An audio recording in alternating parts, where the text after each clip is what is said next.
আসসালামু আলাইকুম রহমতুল্লাহ। 27 ডিসেম্বর যে দুর্ঘটনা ঘটিছে বিএসি খেসরিগুল, এই 27 ডিসেম্বরের দিন বুঝছেনি আমরা আলিমুদ্দিন মিয়া, আমার ওহিদ মিয়া, আমরা বায়তুন্নুর জামি মসজিদও আমরা একলগে মাগরিবর জমাত পড়েছি। ইনতা গিয়া যে দুর্ঘটনা ঘটেছে বিএসি খেসরিগুল 7 কিলোমিটার দূর, 7 কিলোমিটার দূর বুঝছেনি যে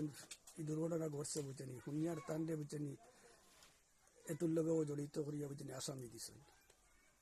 ও দুনিয়ারে জড়িত করিয়া বুঝছেনি আসামি দিছেন। তখন একটা তাত বুঝছেন আমরা নিন্দা জানা যার তো বুঝছেনি যেন ওই দিন আমরা লগে বুঝছেনি 7 কিলোমিটার দূর গিয়া যেন তাই একটা দুর্ঘটনা বুঝছেনি জড়িত ওখানে লাগিয়া যেন আমরা নিন্দা জানাই আর বেড়া লাগি